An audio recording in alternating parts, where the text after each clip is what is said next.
7 years. That's how long it took me to craft a sleep routine that actually works. I've been in those frustrating moments. You're lying awake, mind racing, thinking about tomorrow, relationships. Is the stove on or not? I've been there for years, and I have the eye bags to prove it. After one of those sleepless nights, you drag yourself throughout the entire day, fighting fatigue and hating your life. By the end of this video, you'll have all the information you need to craft your night routine, improve your sleep quality, and overall improve your entire life. Step 1, do not eat within 2 hours of bedtime. So if you go to bed at 10, don't eat any later than 8 p.m. Eating a heavy meal close to bedtime can disrupt digestion, and allowing at least 2 hours for digestion will prevent any further discomfort while you're sleeping. If you are really hungry right before bed, just choose something light like blueberries and honey. Step number 2, warm shower after dinner. I feel like this one is a common one that most people do anyways, but the reason you want to do this is because a warm shower before bed helps regulate your core body temperature. This signals to your body that it's time to go to bed soon.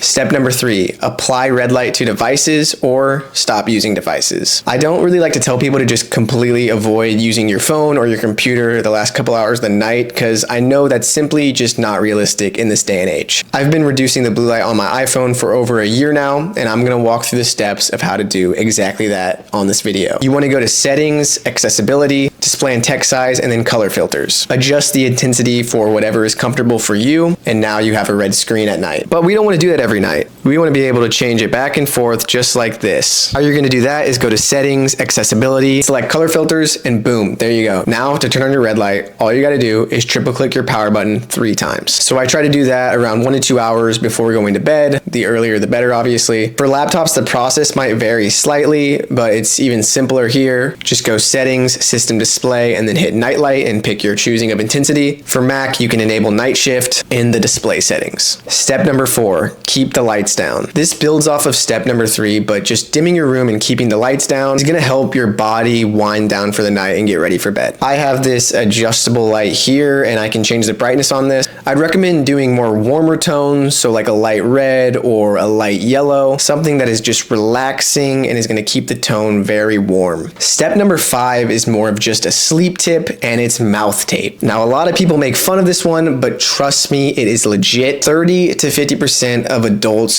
breathe through their mouth at night. I'm one of those natural mouth breathers myself. I did it for the first 22 years of my life. What mouth tape is going to do is help promote nasal breathing, which leads to a much deeper and more relaxing sleep. Some of the downsides of mouth breathing are decreased oxygen intake, dry mouth, poor facial development, and many more. Trust me, you really don't want to be doing it. If you do have trouble breathing through your nose like I do, I also have nose strips. You're going to stick these to your nose, and it's going to open up your nostrils a little bit more, make it easier to breathe throughout the nose. I personally use actual mouth and nose tape. I'll link it below in the description. For mouth tape, you can substitute it with micropores tape, which is around $5 on Amazon. It does work, it's just a little less convenient than actual mouth tape patches. Step 6, sit and think. Take some time before bed to just sit and relax with your thoughts. In today's world, we're constantly stimulated. We rarely take a moment to just sit quietly and do nothing. Seriously, think about the last time you did that for at least 5 minutes. It's important to give our minds a chance to just rest. That's virtually the whole routine. After that, I would just head off to bed, but I do have a few wrap-up tips that are very important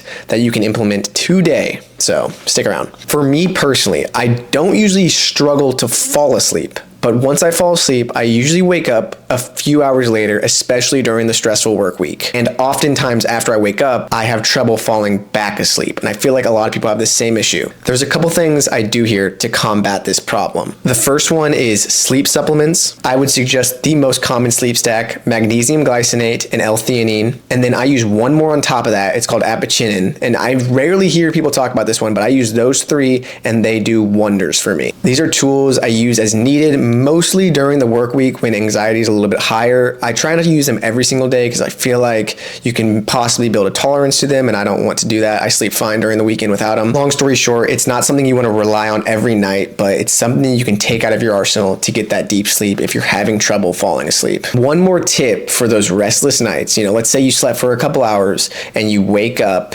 and you just can't sleep. This is where you can kind of pull that sit and think thing again. It's 2:30 a.m. and you have to wake up at 7 a.m. and you're like, oh my gosh, I can't take 15 minutes of just sitting there and thinking. Trust me, take that 15 minutes and just chill.